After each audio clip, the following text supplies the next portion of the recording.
গতকাল বেলুন দিয়ে একটা ডান্সিং ভিডিও আমি তোমাদের সাথে শেয়ার করেছিলাম। চলো আজকে এর বিহাইন্ড দ্য সিনটা তোমাদের সাথে শেয়ার করি। বেশ কিছুদিন আগে ইনস্টাগ্রামে আমি এই ভিডিওটা দেখেছিলাম, তো দেখা মাত্রই ভেবেছিলাম যে এটা বাড়িতে রিট্রাই করব। ভিডিওটা অবভিয়াসলি একটা ফানি ভিডিও, কিন্তু ট্রাস্ট মি, ভিডিওটা রেডি করতে গিয়ে আমরা যত না হেসেছি, বিহাইন্ড দ্য সিনে আমরা তার থেকে বেশি এনজয় করেছি। সবার প্রথমেই তো আমি আর ভাই দুজনে মিলে বসে অনেকগুলো বেলুন ফুলিয়ে নিয়েছি। বেলুন ফোলানো কমপ্লিট করতে না করতেই আমরা শুরু করলাম বেলুন নিয়ে খেলা। আরে ভাই, বড় হয়ে গেছি তো কী হয়েছে, বেলুন দেখলে তো এমনিই বাজপানা ফিরে আসে। তারপরে ভাই গেল তার চোখ মুখ আঁকতে, দিয়ে আমরা এবার ট্রায়াল দিচ্ছি।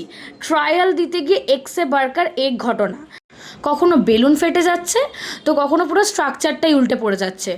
এই ভিডিওটা করতে গিয়ে না হাসতে হাসতে পেটে ব্যথা ধরে গেছে। যাই হোক, জানিও কিন্তু ভিডিওটা কেমন হয়েছে। ভালো লাগলে লাইক করে চ্যানেলটা অবশ্যই সাবস্ক্রাইব করে দিই। এখন চলি, টাটা।